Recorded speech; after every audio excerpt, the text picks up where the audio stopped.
சரவணன் மீனாட்சின்றது வந்து ஒரு செம்ம மைல் ஸ்டோனா வந்து உங்க ஒரு ஜேர்னில இருந்துச்சு. இப்போ மறுபடியும் சரவணன் மீனாட்சில இருந்து ஃபோன் கால் வந்தா பண்ணுவீங்களா? ஏன்னா மீனாட்சிக்கு அம்மாவா கூப்பிடுவாங்க. என்ன இப்படி சொல்லிட்டீங்க? I don't know. I'm just telling, like, I really don't know. ஏன்னா நான் சரவணன் மீனாட்சி பண்ணது வந்து I was 21 when I did Saravanan இன்னும் மீனாட்சி. அப்படியே தான் இருக்கீங்க மேம் நீங்க. அழுதுருவாங்க எல்லாரும் பாவம். கஷ்டப்பட்டு ஏதோ நம்மளால முடிஞ்சதை நம்ம மெயின்டைன் பண்ணிட்டு வருவோம். But not that. I was 21 when I started Saravanan Meenakshi. Sorry, 21 and half, 22. அந்த டைம்ல ஸ்டார்ட் பண்ணிட்டு இப்போ எத்தனை வருஷம் ஆயிடுச்சு? ஒரு 14 to 15 years.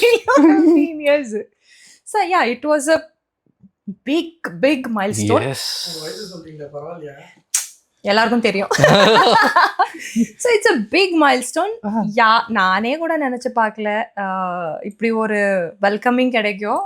ஏன்னா நான் பெங்களூர், அங்கிருந்து வந்து இங்க நடிக்கும்போது இப்படி ஒரு அக்செப்டன்ஸ் கிடைக்கும் அப்படின்னு நானே கூட நினைச்சு பார்த்துருக்க மாட்டேன். ஸோ அந்த அக்செப்டன்ஸ் எனக்கு அப்போவே கிடைச்சிருச்சு. ஸோ அதுவே ஒரு பூஸ்ட் எனக்கு.